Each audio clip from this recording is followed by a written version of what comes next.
Welcome to BitBoy Crypto, home of the BitSquad, the largest, greatest, smartest, and most fun crypto community in all the interwebs. My name is TJ, and I'll be your host for today's episode of Around the Blockchain. It's going to be a great show. We've got some really good topic. We're going to be talking about the Binance woes going on with regulation. We've got Microsoft finally getting a patent they applied for back in 2019, as well as some gigantic XRP news. And we've got an all-star lineup for you guys today, a really good crew. We've got one of the twins from Altcoin Daily, Aaron, joining us here today, bringing the heat. CryptoJebb, one of the fastest talkers. Don't miss his morning live stream he does every single day. Does a great job bringing the crypto news just like we do. One of the most electric people in all of the space, Naomi Brockwell, always bringing the fire, always has a lot to say, definitely an advocate for freedom, decentralization, and everything we stand for here in crypto. And Ben Armstrong likes to do those heavy squats, bringing in the heat today, going to be doing a really good job. So, hey, I didn't write that one. DZ wrote that one for you, so I had to work it in there. If you didn't know, that's supposed to be a plug joke. I don't know if you caught on to that. A plug joke? Yeah. It's supposed to be. Thanks, DZ, for that. DZ wrote that joke. You can tell. Yeah, you can tell. You can always tell the DZ jokes. I usually drop a few of them. But yeah, it's going to be a really good episode today. We've got, we've got some good price action. If we look at a really quick market update, a couple of the top pumpers today, we've got Solana pushing all-time highs over $75. Cello with a big pump at 10%. Then a couple stable coins holding in there right below that, which usually means not a lot of price action on the day, a little bit of a pullback for most of the markets. So we'll just jump right in right now with the Binance regulation. We've got recently, they've been heavy scrutiny in the UK. That case has just recently wrapped up where Binance is going to be allowed to operate, but they've got some special stipulations put on them. The FCA cited three main reasons they're going to be inciting stipulations. Number one being failing to comply with regulation in the past. Number two, not satisfying the supervision threshold. And number three, not securing appropriate degree of protection for customers. They claim everything they're doing is for your own protection, as always. Most of us here in crypto feel like we don't need protection from ourselves. We feel like we are, capable of making decisions on our own and we don't need help from regulations. So I'll start with you, Ben, on this one. I know, one of our least favorite things would be told by banks this is for our own protection. So what is your thoughts on some of this? They're backing off on the regulation. They are letting them operate, but they're imposing restrictions on them. So how do you think Binance is going to move forward? They're starting to hire regulators. Do you think that's going to work, or do you think they're going to be dealing with this for a really long time? Oh, and real quick before you get going, I know you're ready to talk, but if you're new to the show, if you see in the bottom right hand corner of all the guest boxes, there is a score box. So whoever has the most points at the end of this episode will have 30 seconds to leave a parting message with the audience. If you like what you're hearing from anybody, drop a +1 in the chat. I'll know to give them a point. If you don't, put a -1 and we'll take a point away. All right, Ben, take it away. I lost it. You lost it. It's gone. I lost it. I have nothing. All right, look, here's I might can generate something. I bet you could. Listen, here's the thing. This is actually extremely bullish for Binance. This is what a lot of people are missing with this story. We've been talking about how the digital currency group has been trying to destroy Binance for months now, and it looked like they were, making a lot of progress there. And, and probably ultimately digital currency group is probably making these regulatory decisions, or the financial cartel behind them, on what Binance will and will not be allowed to do. But it was looking like they were going to get shut down totally in the UK, in other places in Europe, in other parts of Asia. Now what we're seeing is they're hiring all these regulators to come in and help them abide by whatever local, authorities say they should be doing. And what we're seeing is Binance actually like playing ball with them and giving up on this, like, we're just going to try to be decentralized mantra and we're just going to try to do whatever we want without having to answer to anybody. But this is going to set a look, Binance US, it's not the best exchange in the United States, but it's certainly one of the top exchanges in the United States. Now, look, they don't have every single coin out there like Binance does. I mean, they don't have every coin, but they have way more coins than Binance US. But people feel safe using Binance US. People have not felt safe using Binance.com, especially in the UK, ever since they started coming down on the leverage train, coming down on the way they listed coins and things like that. So really, this is good This is good for Binance, and it's good for the UK investor because they're finally going to get the answers to those questions on what they're allowed to do. And now everybody can kind of settle in their roles. So I think this is extremely bullish. They could have easily got shut down, and we could see a domino effect of Binance getting shut down almost everywhere. Great point. And I wanted to come to Naomi with this one. When it comes to regulation and regulators, whether it's the SEC, the FCA over in the UK, like how do you feel is the right balance? A lot of us in crypto, we felt like, we want to screw the regulators. We have decentralization. We're CryptoPunks. This is a freedom movement. We don't have to play by the old rules. And then we see with a lot of these centralized exchanges, the regulators come in, they shut it down, they make it hard to operate. So do you think the play is just hiring regulators and trying to play by the rules, or is there something else we could be doing as an industry and as a space to kind of navigate all of these regulations across the world? I mean, the future is decentralization, right? The future is DEXs. And obviously, Binance recognizes that. Otherwise, they wouldn't have built Binance Smart Chain. Like, I'll push back a little bit on what Ben was saying, because what you're seeing in the UK with people feeling unsafe, they're feeling unsafe because people are they're changing the rules because of what the regulators want. It's the regulators that are coming in and messing with things. If you want to know the difference between, a regulated Binance that is no longer jurisdictionless and able to operate anywhere in the world, and one that has to get licensed at every place that it is. Like, look at the difference between Binance US and Binance. You were very diplomatic, Ben, in your description. Binance US, it's not the greatest, but it's okay. No, Binance US is terrible. There's a reason why everyone in the US uses a VPN and goes on Binance. It's because they have the most liquidity. Well, you can't do it anymore, they have the most coin pairings. Well, yeah, we can't do it anymore, right? But if you look at the difference between those two, that's what happens when the government gets involved, right? But that's why KYC is terrible. Who are they protecting in this? They're claiming that this is to stop money laundering. No, I agree with you there, but they have all these claims they're protecting us, and as you guys already said, you hit the nail on the head. They're not protecting anyone. All they're doing is covering their asses and trying to maintain control. This is all a power play. This is all a play for control. And these regulators, they have all these particularly placed leverage points. They're able to maneuver whatever Binance does. In the UK, we've seen this. You saw them hire Ben Armstrong, the former comptroller of the currency in the US. And he lasted 4 months there before he quit. But they're really trying hard to go this regulated route. And even then, it doesn't matter who they appease. Government officials are still cracking down hard. And that's what this latest news out of the UK shows. It doesn't matter who they try to appease and what rules, they try to go by. And it's so difficult because the governments all over the world, they have different rules for different people. And, Wall Street plays by a different set of rules to the small mom and pop down the street, which is different rules to the crypto players. The politicians are picking the winners and losers. They're picking their favorite and they're determining legislation according to that. And they're enforcing this legislation arbitrarily. They're just choosing which ones they want to come down on. And it seems that the play of the day is to come down hard on crypto, because crypto is what's threatens the status quo. It's what is going to create the upheaval of this entire system. So it's no surprise to me that they're coming down heavy. All I hope is that we hasten the move towards decentralized exchanges and more decentralized plays, because in that scenario, individuals, consumers retain the right to choose where they want to put their money. They've chosen Binance over Binance US, for, despite not having the protection of the government backing them up. Clearly, consumers don't want that. Otherwise, they wouldn't have kept going to Binance over Binance US. So hopefully a decentralized movement will just allow consumers to maintain that freedom of choice. Yeah, great answer. And I agree 100%. They're not really protecting the consumers as they claim. They're protecting themselves. They're trying to maintain control and ultimately protecting their own pocketbook. And I think you said they're trying to maintain the status quo that has existed before. So, but they do have control, though. That's the thing about it. I love Naomi. Naomi's one of my favorite people in the whole world. I really love Naomi and her twin sister, Natalie. I love them a lot. Okay. But listen. Yeah, okay, Ben.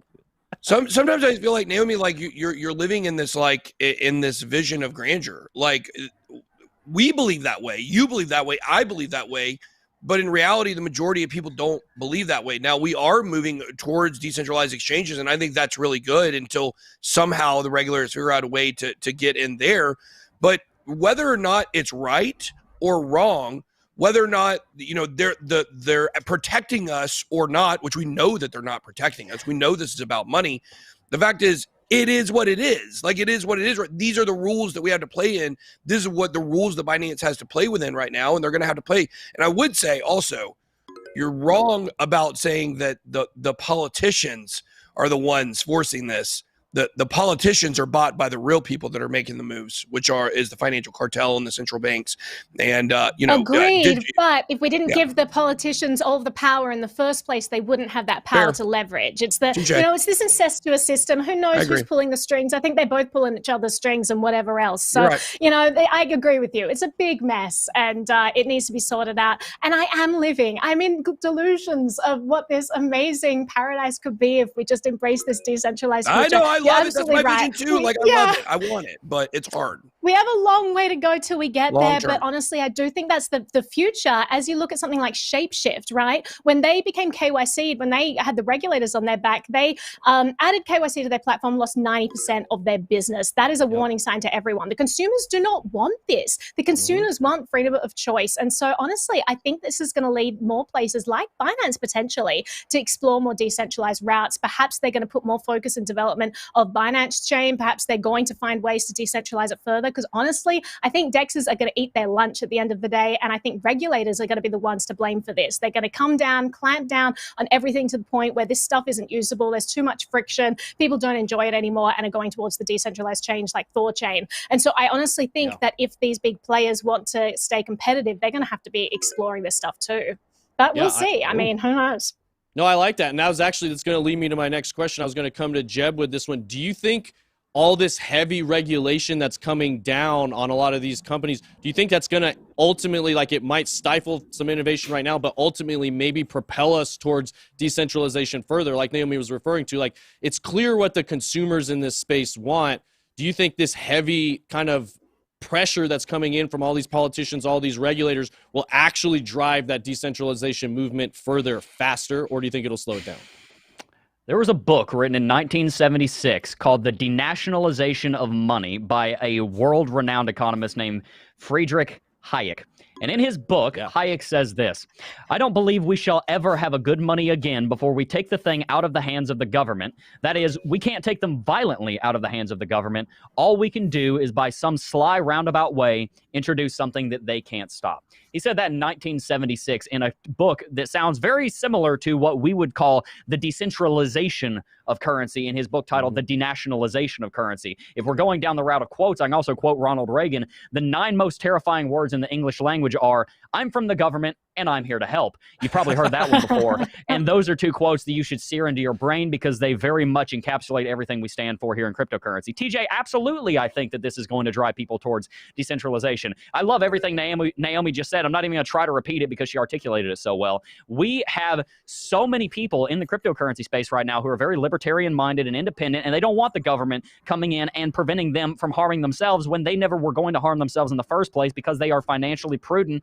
and they are coming to channels like BitBoy Crypto and Naomi over on CoinDesk and Altcoin Daily and our channel, and they're trying to learn. They're trying to become successful. They're trying to do these things. You don't become successful by not getting scammed by an exchange. You become successful by not having to have your hand held by the government and learning how to do it on your own. We've all had to go through those painful experiences where we lose a bunch of money because we bought the top or we got scammed out of something. I used BitConnect when I got into the crypto space. That was my Ponzi scheme. I lost $200. I was 17 years old. That was a lot of money to me. Everybody has been through that.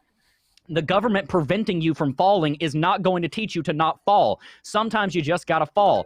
Or if you are smart, you will go and learn lessons from other people. The government is not going to save anyone from anything. If they stop you from learning those lessons the hard way, thinking that you're going to learn it the easy way, when you don't actually realize what you need to learn in the first place, it's not going to work. So to your question, yes, I absolutely think things like this are going to drive people towards decentralization. And to Naomi's point, I think this is exactly what Binance anticipated, and that's why they're working with Binance Smart Chain. And by the way, I think that's also why the rest of the cryptocurrency space is seeing DEXs grow at an astonishing rate. I remember 2 or 3 years ago when DEXs were first introduced as an idea and people started talking about them, they seemed like this ethereal idea that was a decade out. And now DEXs are worth tens of billions of dollars, and there's tens of billions of dollars worth of trading volume going on them because of what Naomi and Ben are both saying. We want to take the power back into, we want to take the power of our finances back into our own hands, the control of it back into our own hands, because never at one point in any part of human history has the government having a monopoly on our currency and our economy ever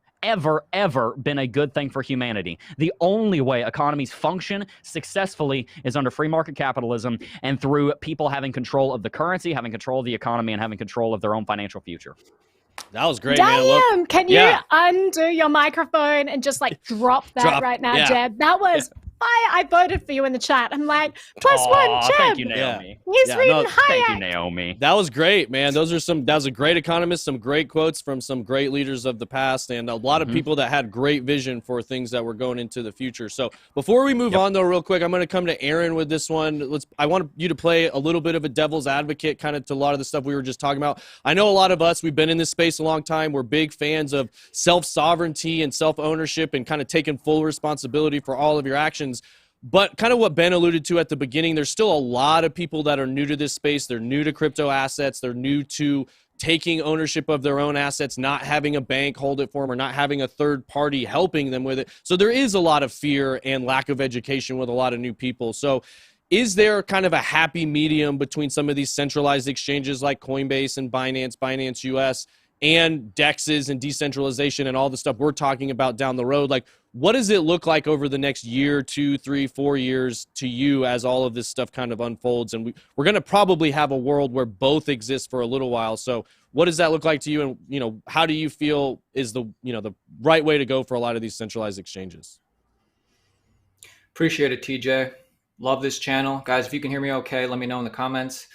I think that is the future. 12 years ago, cryptocurrency was nothing.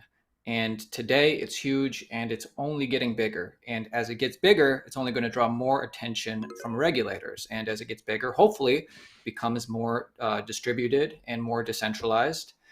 And I think as it continues to get bigger, the regulators are going to continue to come down. I think, what people really want to know is in this bull market specifically, when they see stuff like Binance, is the bull market over? What's going to happen to the coins I hold?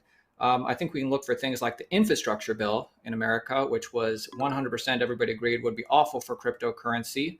And what did we see during the worst of that? We saw the market pump. So, that's what we usually see in bull markets. Bad news doesn't affect it. In bear markets, good news doesn't affect the price. But going forward into the next couple cycles and the next 10 years, I think we're going to see regulators are only getting bigger and more regulation. That's inevitable. And hopefully we see more things like shapeshift and decentralization and automated markets and stuff like that. That only continues to get bigger too. I think we're going to see some sort of struggle, but a lot of people think also when they hear the Binance news that, oh my God, this is the end of crypto. If they attack Binance right now, this would be the end of crypto forever. And people don't realize maybe that's something that really happens 5 years from now or in 2030. I mean, cryptocurrency is only 12 years old. In the very beginning, every single person held their own keys. Now we are in the next decade, and it's more common for people to leave their cryptocurrency on exchanges because they're a whole lot safer. So, we still have a long way to go in the, just as we make history in cryptocurrency. Yeah, no, that's a great point. I mean, we are still very early, and decentralization isn't it's not something that's instant. It's definitely a process. Decentralization takes time. And so as all this stuff rolls out, we're going to see us moving closer to decentralization, but it's not like an instant flip that you're going to go from a centralized to a decentralized system overnight. It takes time to get a system or a network to be decentralized. So we're going to move on and talk about, speaking of centralized systems that love to work with the government, Microsoft is filing a patent. But before we get into that, we've got some questions in the Twitch chat. And also we got 7,300 people here watching on YouTube, only 1,400 likes. If you guys could ramp those likes up for us, I think we could easily hit 4,000 today with this crowd. I mean, everybody on here is a top-notch guest, so please make sure to smash those likes, help more people hear this great message about cryptocurrency and hopefully change their life with digital assets. So, but real quick, Ben, the Twitch chat is dying to know, do you cut all those sleeves yourself or do you buy your shirts like that? No, actually, recently I invested in tank tops and, my assistant, Allison, my return, it's very high. Return been like? Okay. Very high. Yeah, a lot of APY. There's a lot of holes in it. There's a lot of holes in that. A lot of holes in it. I started buying these. Well, what happened was I started flexing and my sleeves started ripping off, and then it gave a jagged look. So I started ordering them like this. So thank you. All right. Well, now the Twitch chat is happy. Yeah. So and huge shout out to everybody on Twitch. We love our Twitch community. So I'm going to actually come right back to Aaron with this question. So in crypto, and it's about patents in general, you know, like in crypto, we see a lot of people when they create something, it's a protocol, you know, they open source it. They want it to enhance the whole space. They're trying to impact the world to improve. Like when we're talking about decentralization, a lot of the biggest advocates for freedom and decentralization, when they have a really worthwhile invention, they want everybody to use it. So now we've got Microsoft. They filed for this patent for a digital ledger token management system back in 2019. They finally got it granted. So do you see patents really being something that's viable as we move forward with the blockchain industry, or do you think open source is going to be the trend as we move forward? I think that we're going to see continue to see a little battle. I mean, it does not surprise me what Microsoft is doing. I expect to see way more of that because as cryptocurrency gets bigger and better and people start to notice it more, it's only natural that these companies are going to want to get involved in ways that they think is best. And maybe we'll see in the future Microsoft doing you know, a similar thing to a Binance Smart Chain, like their version of Ethereum or their version of Chainlink. And then the free market will have to decide which is better. And hopefully the one that's more permissionless wins out. When I read that story, I think the even bigger picture is that this isn't Microsoft's first foray into cryptocurrency. And you can even say this about a lot of big companies. As time goes on, we're seeing more and more breadcrumbs for, you know, many different things lining up for individual companies and just many companies in general getting in. I think, you know, Microsoft, obviously, .com boom. Obviously, they understand technology. I would not be surprised if they own Bitcoin or own Ethereum, even if it's not on their public balance sheet yet. I would not be surprised if, you know, the higher ups who make the big decisions own Bitcoin or cryptocurrency. And as time goes on, it's just going to get more popular to own the popular cryptocurrencies, the ones that stand the test of time. So whether Microsoft's blockchain works out or not, I think this is very good. Yeah, it's definitely going to be interesting to see how these develop. Microsoft, very close ties to the U.S. government over time, as we know. The patent is specifically for something to create and manage tokens across multiple platforms. So it's interesting to me to see them filing this patent. So, Ben, do you think Microsoft is going to be able to just kind of come in and buy their way to the top of this space, or do you think this is going to be a battle? Like we all know, like, Skype, they had a huge market advantage. There was no other video chat service, and they just kind of sat on it. Skype sucks still. Zoom came in and ate their lunch years later because they had a little more incentive to grow. So do you think Microsoft has a chance in this space, or will it be like a lot of their products in the past where they just buy it and roll it out and force it on their users?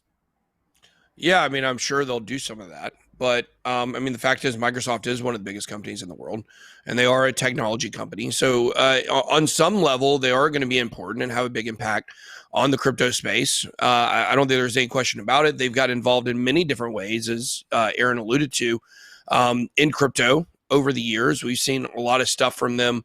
Of course, Bill Gates, who's, you know, I mean, I don't even really know what his role is. I mean, we know he's not the CEO anymore, but doesn't he still own like a majority of it? Of stock? I don't even know. The chat asks if Naomi is taller than Ben. No, Naomi is not taller than Ben. Naomi is an average sized woman, and I'm an average sized man. Actually, I'm taller than average. I forgot. I am 5'10". Okay. 1 inch tall. So Naomi is not 6'5", like some of y'all are trying to imply here. Okay. But Naomi, that's a shot at me, not a shot at you. So, look, Microsoft is going to be an important company, no question about it. So I forgot where I was going, but I know Bill Gates still involved in Microsoft in some form or fashion, but he hates Bitcoin. He says a lot of bad stuff about it all the time. But outside of that, like I just don't think that. I don't know what the future is going to look like for Microsoft, but it is going to involve crypto. How do I know that? Because every tech company is going to have to be involved in crypto. Yeah, exactly. I mean, this is a huge movement that's coming that nobody can ignore, whether you're a tech company or a regular company. At some point, almost all transactions will be happening on some blockchain or another. It's just a matter of which one. So, Jebb, I'm going to come to you with this one. Another big story we saw today or maybe yesterday was Facebook getting involved in NFTs. So now we've got Microsoft and Facebook, two of the biggest tech companies in the world, clearly stating that they're going to be moving towards crypto, towards blockchain, towards digital assets. Which one, in your opinion, do you think is going to have a bigger success and a bigger impact on the space as we move forward? Well, I think Facebook needs it. Microsoft is doing very well. Obviously, their operating system is on probably 70% of the world's computers. Facebook is slowly dying, and they know that because they keep investing in Instagram, because Facebook is being used by a bunch of people that don't spend any money anymore on the internet. Facebook desperately needs anything that they do in cryptocurrency to work. So in the same way that Zoom was small and they were very hungry, maybe Facebook will get hungry so they don't fall apart, but that would be good for all of us if they did. But nevertheless, the question is which one of them might stand to gain the most of this. I want to actually kind of take it back really quickly to the whole idea of the patent in the first place. If you need to put a patent on it, it's not decentralized.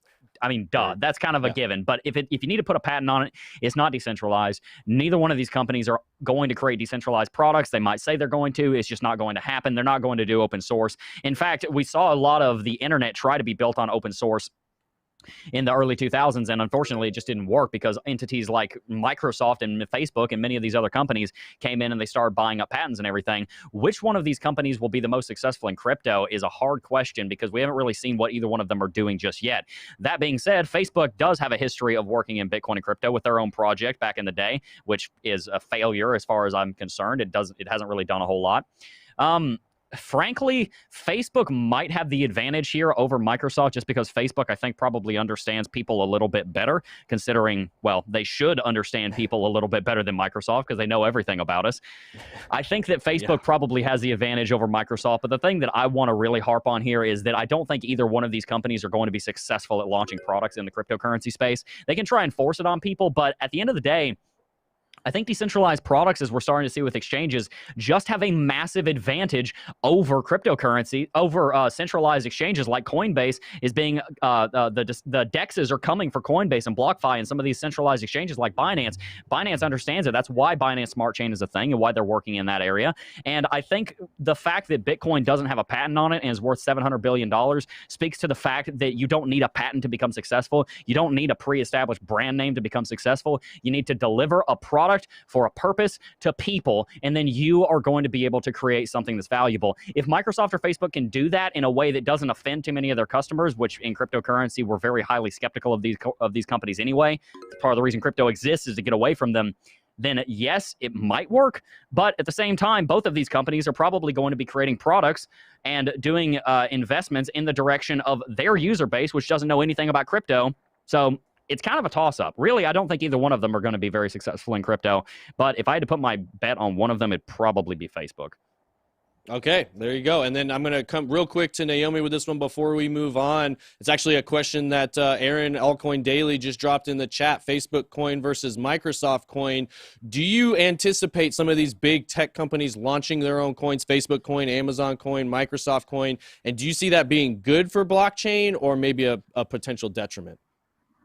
I can definitely see all of them coming out with their own coins. I mean, we've had Starbucks points for forever. We had different iterations of this before we had, you know, blockchains to put them on.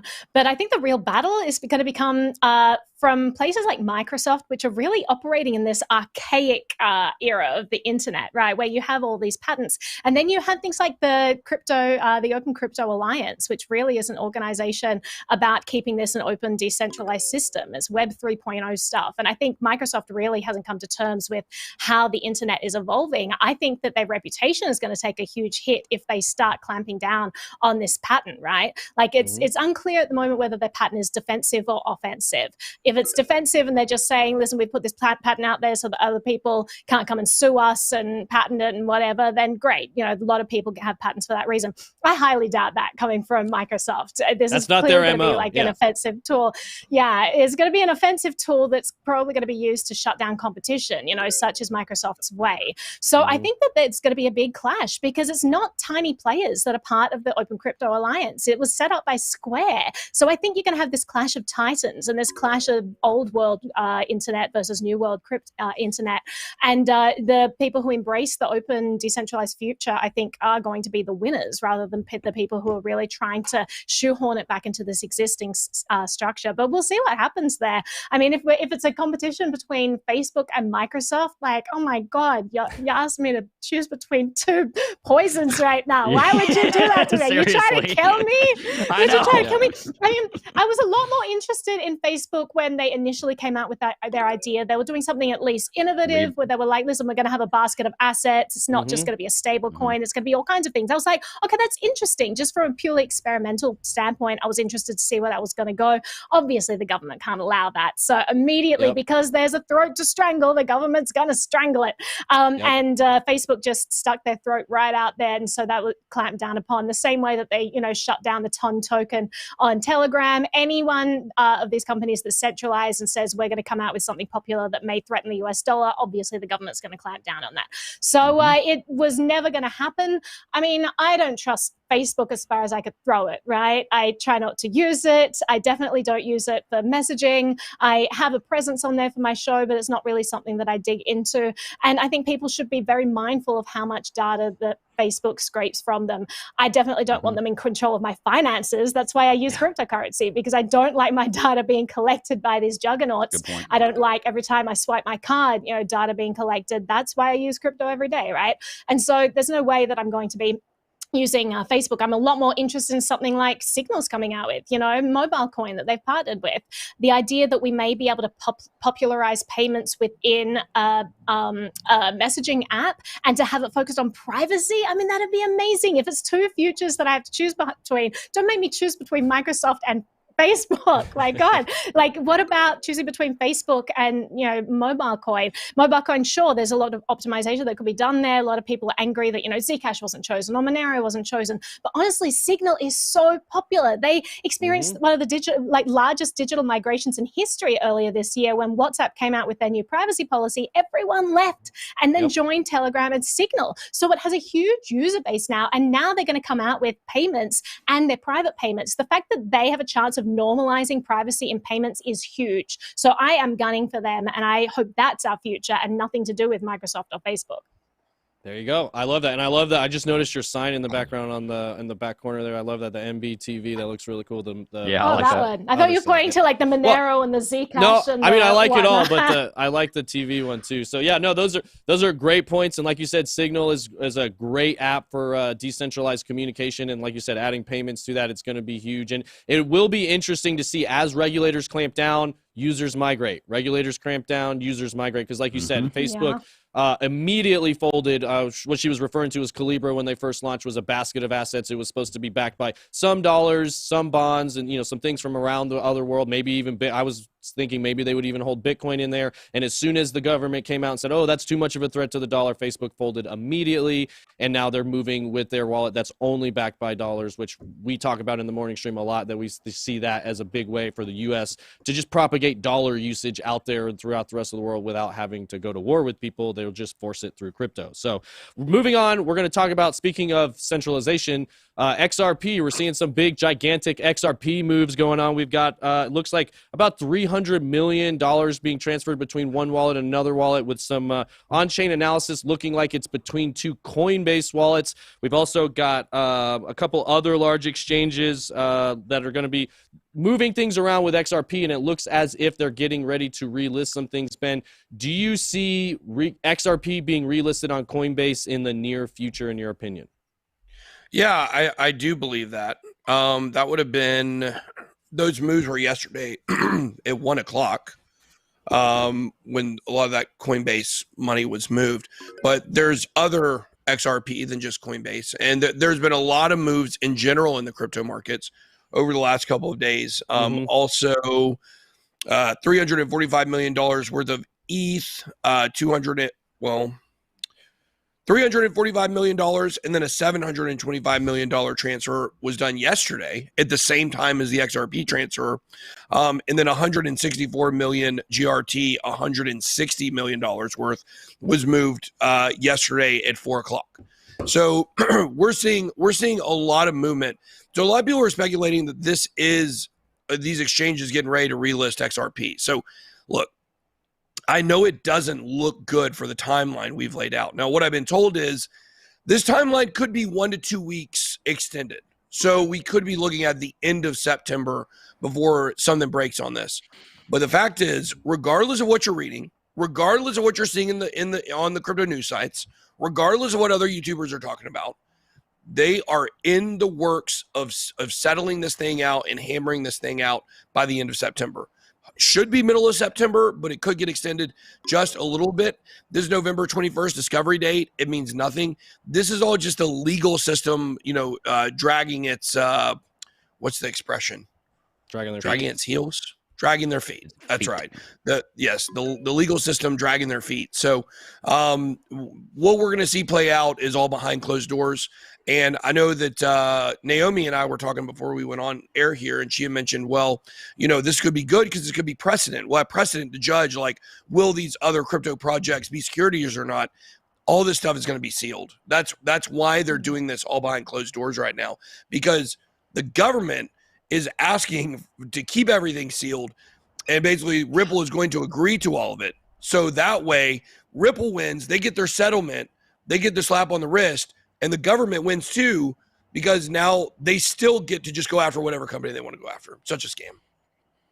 Makes me so sad, Ben. Why do you have to break my dreams like that? I was here hoping that at least with the XRP battle, we would see this playoff in SEC versus XRP. And then, if XRP wins, that would be an amazing precedent-setting case where they just couldn't go after so many cryptos. Yeah, and now, but I think you're right. I think you're spot on that there's no way that the government's going to let that happen, and so it'll all be sealed and it won't be used to establish precedent. And that's devastating, because I think they just got to systematically keep going after every single crypto. They're going after Library right now. I don't know of a single person who's complained about Library. So who are they protecting here? People who are using this system of their own volition, earning money there. It's crazy, but just thanks for the news, and I'll try not to cry on air. It is crazy, and it really is sad that they're creating so much ambiguity and confusion around this space and not really allowing us to advance the way we would like to. So, Aaron, I'm going to come to you with this one. Assuming everything Ben said is true, they keep this locked, they keep it closed, it's all sealed up, and we don't have any clarity after this case is resolved. How long do you think the SEC can really keep an entire industry, one of the biggest ones, one of the fastest growing ones in the world, how long can they just keep sitting on this and not give any regulatory clarity just so they can continue to operate with impunity without actually defining any rules? How long can they keep that up? That's the question. I know that's a big question.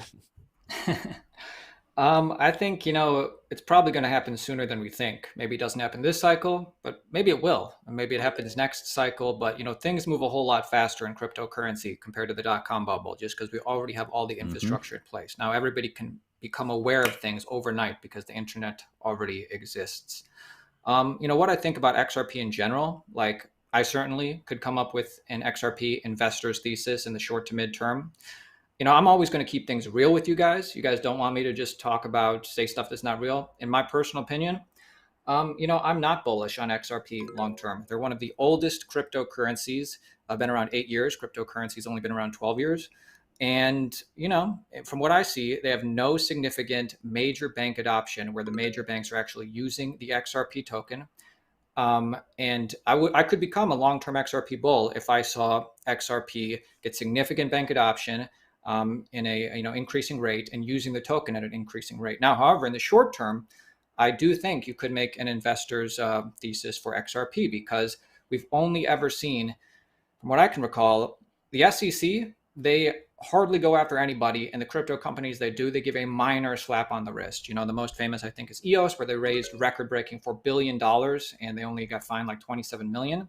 Mm-hmm. And XRP is well-funded. They're hiring a lot of government or former government people. I think it's very likely we see them just get a slap on the wrist. Maybe they win the whole thing, but maybe the most realistic worst case is they just get a slap on the wrist. And when that happens, I don't know if Coinbase is going to list them, but I would suspect that American companies would start listing the XRP token.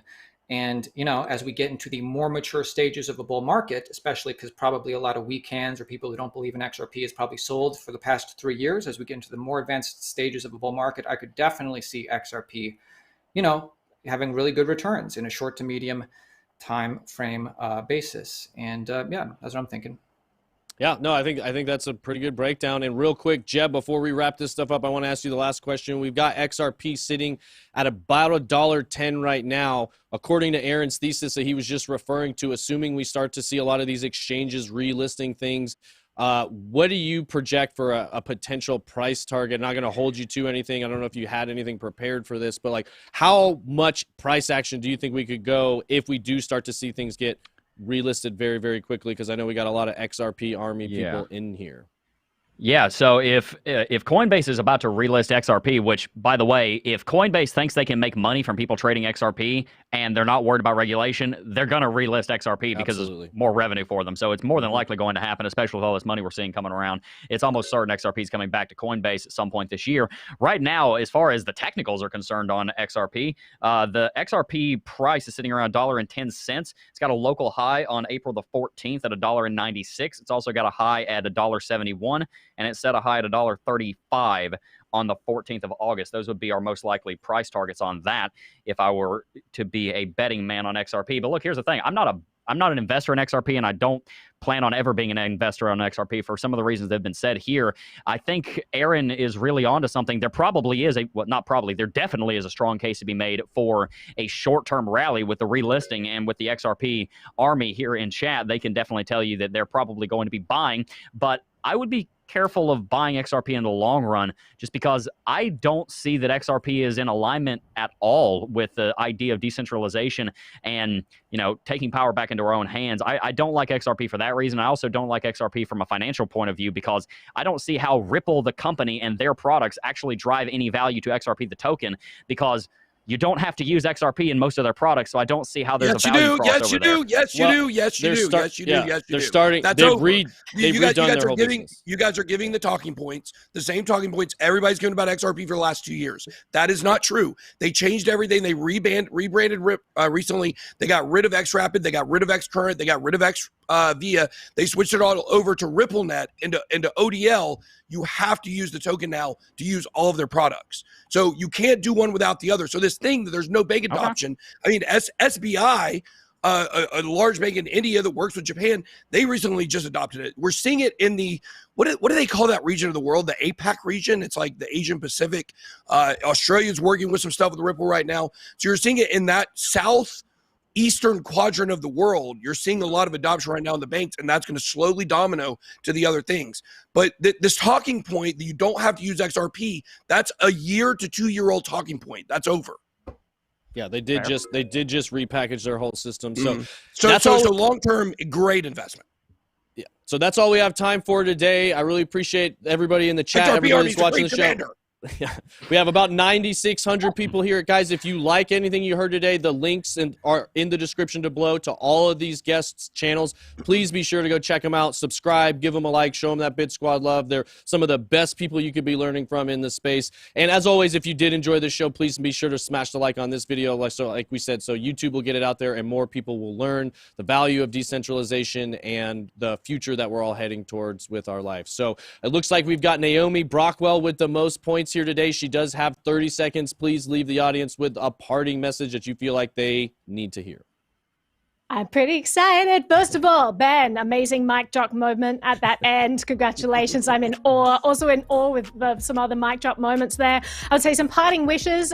SEC is going after a whole bunch of cryptos. It's not just XRP. Head over to the library website. They've got a petition there. They've got things where you can help. You can just sign that and say, SEC should not be trying to protect us from our own choices, and that should not be going after companies that no one has made complaints about. So that would be my parting wish. Go and take some action. Do some good for the crypto community. It's in all of our best interests, because the precedents that like XRP are going to set, if they settle, there won't be precedents, but they have denied library the chance of a settlement. They've been trying for 3 years. So if a precedent is set with that case, it would come down hard on all crypto and be very bad. My parting thoughts to all of you, and much love.